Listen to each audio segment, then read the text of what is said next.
Tak aku lihat ada hidung, mata, maupun mulut selayaknya manusia. Ya, benar.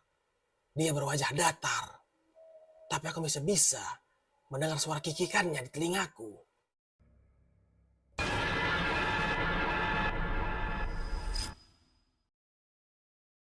Assalamualaikum, yuk balik lagi bersama aku, Dede. Kali ini aku akan membawakan sebuah cerita horor lagi nih buat kalian ya, yang berasal dari Twitternya Indrawan. Bagi kalian yang penasaran dengan Twitternya, link udah aku taruh di deskripsi ya. Oh ya, bagi kalian yang ingin membagikan cerita horor kalian lewat channel ini, emailnya udah aku taruh di deskripsi ya. Oke, kita mulai. Aku mau ngasih tahu kalau nama-nama yang ada di dalam cerita ini disamarkan. Perkenalkan, namaku Dinda. Peristiwa yang akan kuceritakan pada kalian ini terjadi sekitar pertengahan tahun 2012. Sudah hampir 5 tahun lamanya aku bekerja di bioskop di kota P. Bioskop ini berada tepat di lantai paling atas dalam sebuah mall yang berdiri megah di kota itu. Jabatanku di sini hanyalah seorang operator kebersihan. Kami di sini bekerja dalam tim, dan tim operator ini dibagi menjadi 2 shift. Di tiap shiftnya hanya ada satu perempuan, yaitu diriku di shift A. Tugas utamaku bertanggung jawab untuk menjaga kebersihan di area toilet wanita selama jam operasional berlangsung. Di suatu siang yang sepi, kulihat beberapa teman berkumpul di meja satpam, tepat di sebelah pintu masuk bioskop. Kelihatannya, mereka sedang asik bicara dengan seorang pengunjung. Timbullah rasa ingin tahuku.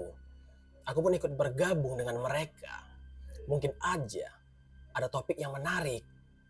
Soalnya aku terkadang bosan juga dengan pembicaraan teman-temanku yang ada di sini. Topiknya selalu itu-itu saja. Kalau nggak soal cinlok antar sama karyawan, ya palingan soal mereka berebut pelanggan saat mencalon tiket. Dengan jiwa kepo, kudekati mereka yang masih asik mengobrol.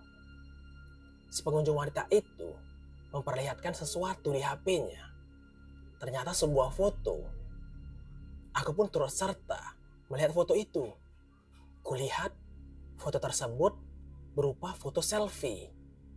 Si pengunjung wanita itu sedang memotret dirinya sendiri di dalam sebuah toilet. Sepertinya aku tahu lokasi di mana wanita itu berselfie. Ini kan toilet wanita yang ada di bioskop ini. Coba kau lihat di belakangnya.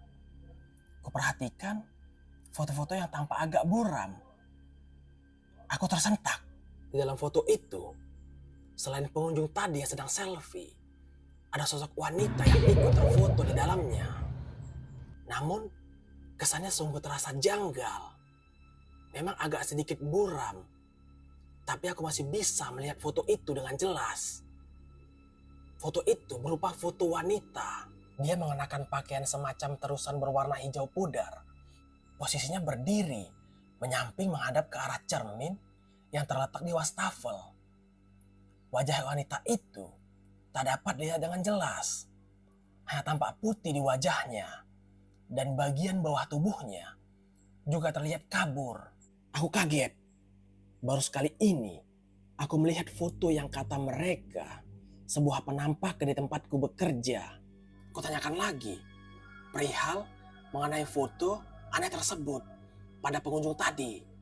Akhirnya dia menceritakan ceritanya. Jadi menurut cerita si pengunjung itu, sekitar seminggu yang lalu saat ia menonton sebuah film di jam show terakhir, setelah selesai menonton, ia pergi bersih-bersih ke toilet wanita. Iseng-iseng dia berselfie menghadap cermin tinggi yang memang tersedia di situ.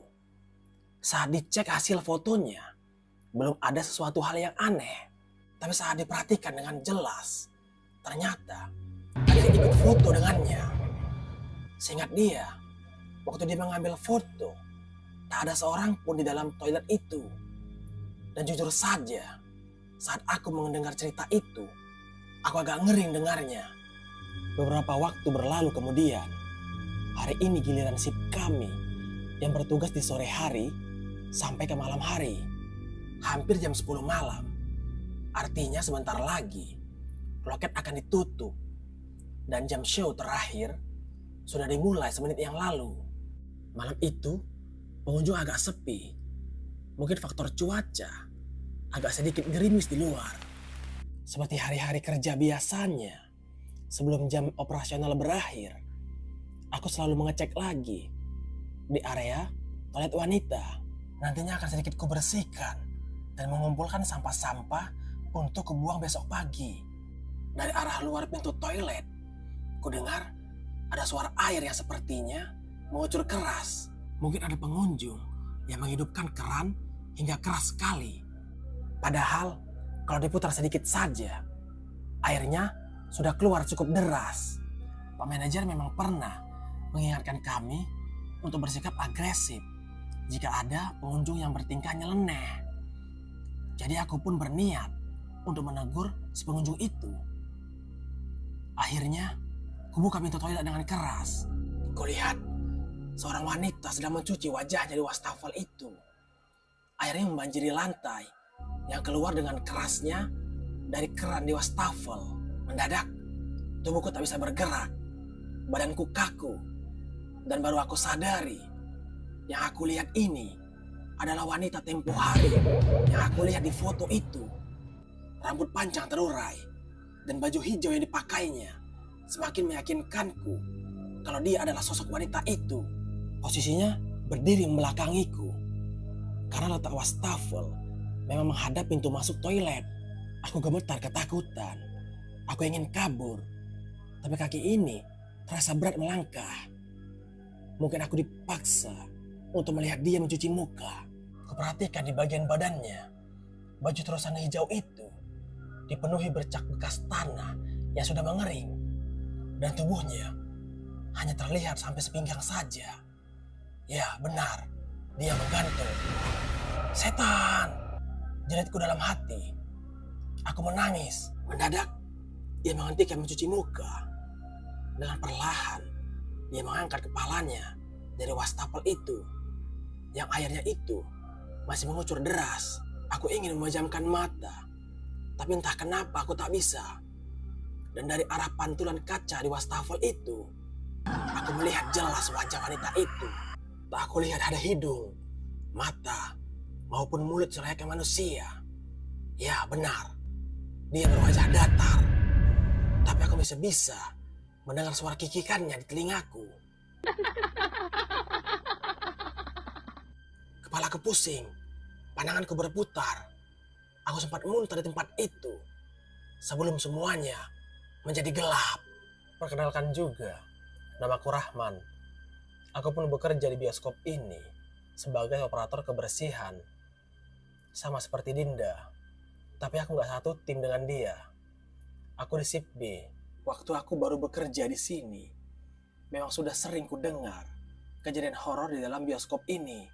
Misalnya, tentang kemunculan penonton gaib yang muncul di teater ketika malam, karyawan yang kerasukan ketika sedang haid, dan juga peristiwa yang dialami Dinda beberapa waktu yang lalu. Dinda memilih resign tak lama setelah kejadian tersebut. Tapi dikarenakan dia ingin menikah juga. Lepas dari semua hal tersebut, perlahan-lahan kami semua bisa melupakan kejadian itu. Namun siapa sangka kejadian mistis itu terulang kembali. Dan ternyata aku yang akan menjadi korban selanjutnya. Hari itu hari Kamis, dan tim kami yang bertugas di malam hari. Malamnya, ketika jam operasional sudah berakhir, kami harus membersihkan gedung ini agar bisa digunakan besok pagi. Rencananya akan ada sebuah komunitas yang mau melaksanakan kegiatan nonton bareng. Kegiatan semacam ini termasuk sering diadakan oleh pihak bioskop dan biasanya dilakukan di luar jam operasional. Mau gak mau, kami harus pulang agak lebih malam, hampir pukul 1 dini hari. Ketika kami mengisi kartu absensi, begitu kami bersiap pulang, tiba-tiba hujan dengan derasnya turun. Akhirnya kami menunggu sejenak. agar hujannya sedikit mereda. Aku tunggu hingga hampir 1 jam. Tak juga hujannya berhenti. Beberapa teman yang rumahnya tak jauh dari sini nekat untuk pulang. Tinggallah aku dan 2 temanku. Aku masih ragu untuk pulang sekarang karena jarak rumahku yang paling jauh daripada yang lain. Apalagi sudah larut malam. Akhirnya, ku ajak teman-temanku untuk menginap saja. Mereka pun setuju. Sebelum ini, kami memang pernah menginap di sini, walaupun tidak sering-sering sekali. Selain aku dan temanku, ada juga seorang operator film dan seorang security yang ikut menginap pada malam itu. Mengingat suasana bioskop yang lumayan angker pada malam hari, kami milih untuk tidur di lantai 2 saja. Oh ya, lantai 2 ini merupakan ruang kerja khusus operator yang memutar film. Ruangnya lumayan luas. Ada beberapa kasur yang tersedia dan juga kamar mandi. Kami membentang kasur tak jauh dari tangga yang menghubungkan lantai 1 ke lantai 2. Ya benar, tangga yang kami gunakan tadi untuk naik. Singkat cerita, kami mulai tidur. Kulihat teman-temanku sudah tidur pulas. Jelas mereka sangat kelelahan. Hujan pun masih deras. Sesekali suara guntur bergemuruh di luar. Aku pun mulai memejamkan mata. Baru mau memejamkan mata, tiba-tiba terdengar suara dari arah tangga barusan. Ku coba mendengarkan lagi suara itu. Mungkin saja aku salah dengar. Suara itu ada lagi dan lagi. Aku mau beritahu kalau tangga penghubung itu memiliki bentuk memutar dan terbuat dari besi. Jadi tentu saja dalam suasana sepi seperti ini, suara langkah kaki yang berjalan pelan pun masih terdengar cukup jelas. Seketika langkah-langkah itu seperti bergerak makin cepat. Kulihat teman-temanku masih tidur pulas. Lagi-lagi suara itu mengagetkanku. Bulu kuduku mulai merinding. Hawa badanku mendadak menjadi dingin sekali. Tiba-tiba mendengar suara tawa anak kecil dari arah tangga. Tawanya datang bersamaan dengan suara langkah kaki yang semakin mendekati lantai atas. Ke lantai 2 saat ini kami tidur. Hahaha. 2 orang bocah muncul dari tangga besi itu. Ternyata mereka lah yang membuat suara ribut barusan. Mereka asik tertawa sambil menatap dengan mata melotot ke arahku. Saat itu aku tahu kalau mereka bukan manusia. Bentuk mereka mengerikan. Keduanya berkulit hitam legam seperti arang yang gosong. Mata mereka keluar seperti mau copot. Bibir mereka berbentuk tak lazim. Dan wajah kedua bocah itu layaknya seorang orang tua dengan sedikit rambut di kepalanya. Jantungku berdebar tak karuan. Dan aku tak bisa bergerak sedikit pun. Mulut ini tak bisa teriak. Air mataku perlahan keluar. Aku sangat ketakutan. Mungkin karena melihat keadaanku yang ketakutan, mereka makin keras tertawa. Mendadak saja mereka menghentikan tawannya. Entah kenapa mereka terlihat sedikit panik sambil melihat ke arah bawah tangga. Kemudian kedua bocah itu tiba-tiba kabur ke arah sudut ruangan yang gelap. Di situ aku belum paham apa yang sebenarnya terjadi. Aku mencoba menggerakkan tubuhku. Tiba-tiba muncul sosok lain dari arah tangga barusan. Nafasku terhenti sejenak dan aku melihatnya. Sosok wanita berpakaian hijau kusam dengan tubuh hanya sepinggang melayang di depan mataku. Sosok inilah yang diceritakan oleh Dinda saat dia melihatnya waktu itu. Wanita itu juga yang membuat kedua anak setan itu lari ketakutan. Wajar saja penampilannya lebih mengerikan daripada mereka. Tiba-tiba dia mendekatiku. Kulihat tak ada mata, mulut, maupun hidung di wajahnya. Walaupun tanpa mulut, ia masih bisa terkikik. Tubuhku gemetar kencang. Aku sangat ketakutan. Dan akhirnya, Aku pun pingsan saat itu juga. Nah, gitu aja ceritanya ya.